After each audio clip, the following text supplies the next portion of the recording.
কোরআনে যত আয়াত আমি পড়েছি সব চাইতে সূরা শূরা 25 নাম্বার পারা 6 নাম্বার পৃষ্ঠা 12 নাম্বার লাইনের 42 নাম্বার আয়াতটা আমাকে আতঙ্কিত করে বেশি। এই এদিকে তাকা,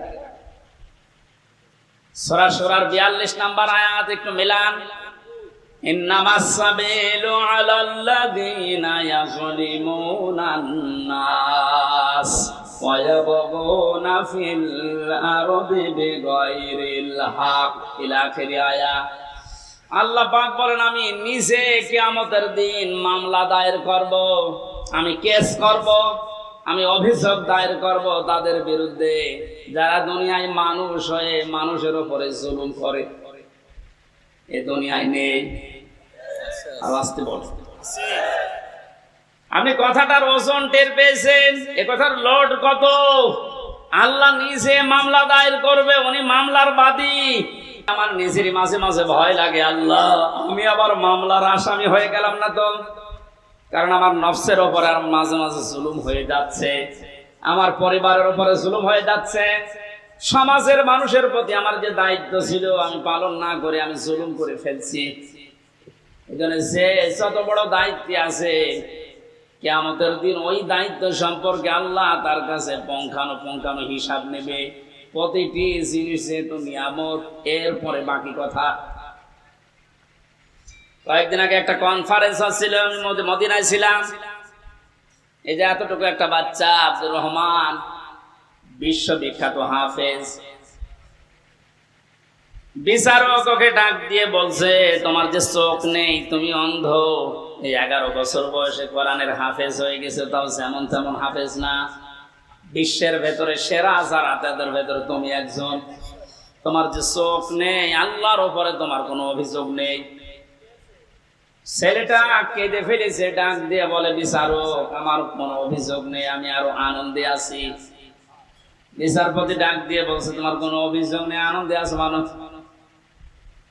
ছেলেটা বলছে, হুজুর যেদিন বিচার শুরু হবে, আসল বিচার কিয়ামতে, আমি তো কোরআনে কারিমের আয়াত পড়েছি আপনার সামনে, সুম্মা লা তুসালুনা ইয়াউমাইযিন আনিন নাঈম। কিয়ামতের দিন প্রতিটি নিয়ামতের হিসাব আল্লাহ নিচে ধরবেন।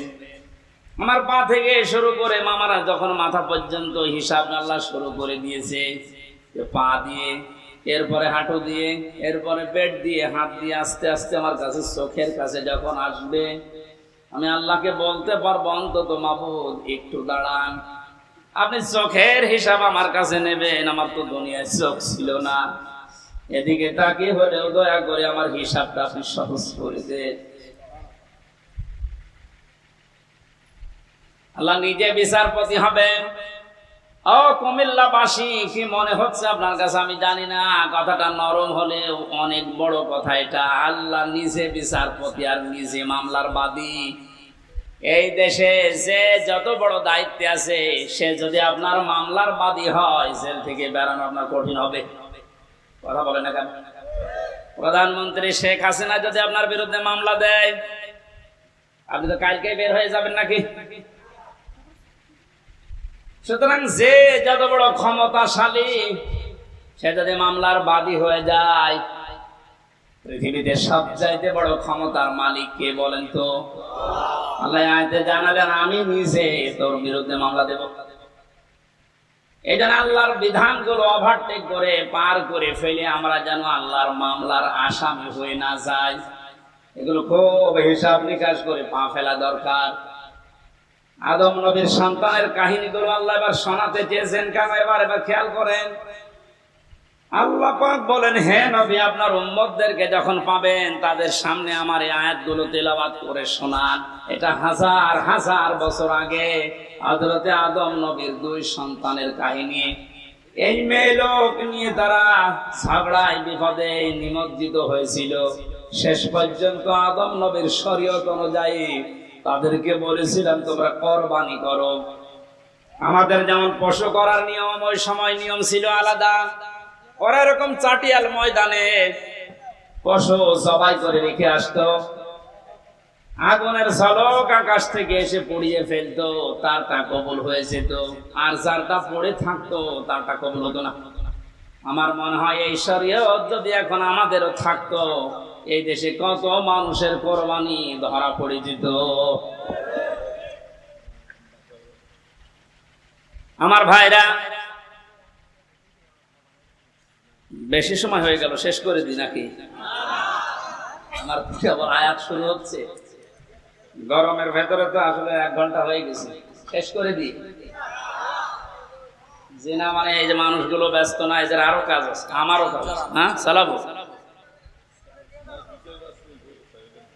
ছেড়ে দিয়ে তো এত লং টাইম কথা বলায় গরমের ভেতরে। তারা কোরবানি দিয়েছিল, একজনেরটা যখন কবুল হওয়ার পরে আর একটা হয়নি, প্রতিহিংসার বশবর্তী হয়ে হাত উত্তোলন করেছিল মারার জন্য।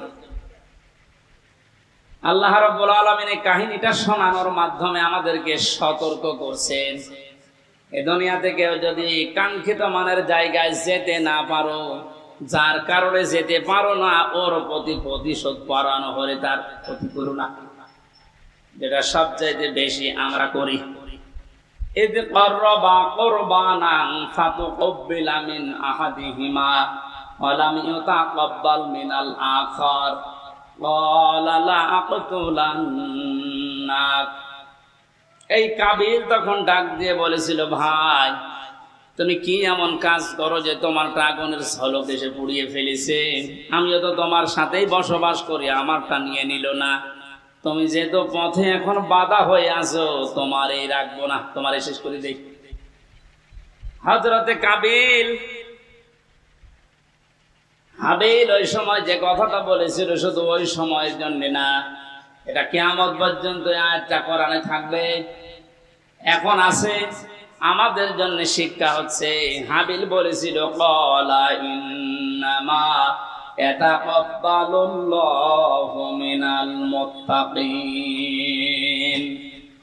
হে ভাই কাবিল, কান খাড়া করে শোনো, দুনিয়াতে শুধু তাকওয়া মুত্তাকি যারা, এই মানুষগুলোর সম্পদ জীবন আল্লাহ কবুল করে থাকে।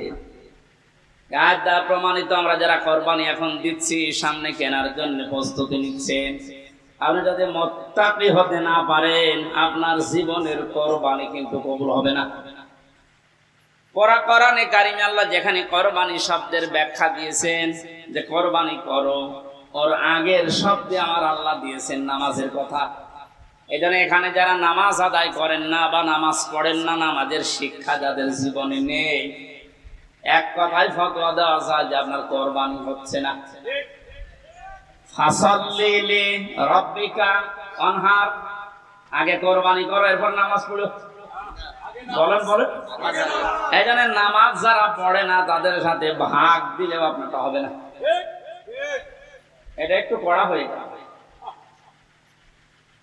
আরে ভাই, এই যে পুরাটা মিলে হাত, এতটুকু যদি না থাকে, বাকিটুকু দিয়ে কিছু করা যাবে? যদি বলেন একটু চুলকিয়ে দেন তো কোনো জায়গায়, এতটুকু দিয়ে চুলকাতে পারবেন? আল্লাহ ফাসাল্লি আগে দিয়েছেন যে নামাজ আদায় করো আগে। আরে নামাজের শিক্ষার ভেতরে যে 27টা আছে, তার ভেতরে একটা শিক্ষা হচ্ছে ওয়ানহার, কোরবানি করো। কোরবানি এটা শুধু পশুর ভেতরে সীমাবদ্ধ না, ইসলাম মানতে গিয়ে আপনাকে কোরবানি করা লাগবে। আপনার সম্পদ, আপনার জীবন, আপনার সময়, আপনার লেখনী, আপনার বক্তব্য সব যেন আল্লাহর জন্য, ইসলামের জন্য, আপনি কোরবানির জন্য প্রস্তুতি নিতে পারেন। এই শিক্ষা 1 বছর পর পরে আমাদের দিতে আসে। পশু কোরবানি করার আগেই নিজের ভেতরের পশুত্বকে যদি আমরা কোরবানি করতে না পারি, কিয়ামত পর্যন্ত হায়াত পেয়েও আপনার কোরবানি আপনি ওই কাবিলের মতো কবুল করাতে পারবেন না। এজন্য যারা জবাই করার জন্য প্রস্তুতি নিচ্ছেন, কোরবানি পশুর গলায় ছুরি দেওয়ার সঙ্গে সঙ্গে নিয়ত করবেন, আল্লাহ আমার ভেতরের যে পশু আছে, অহংকার, হিংসা, দাম্ভিক্য, এটা আমি আজকে জবাই করে দিলাম। এইরকম কোরবানি দেওয়া মানুষ বাংলাদেশে ভরি ভরি। আল্লাহ, যারা আমরা কোরবানি দিচ্ছি, এভাবে কোরবানি দেওয়ার তৌফিক আমাদেরকে তুমি দান করো, যেন কাবিলের মতো হয় না, হাবিলের মতো কবুল হয়ে যায়। বলেন আমিন।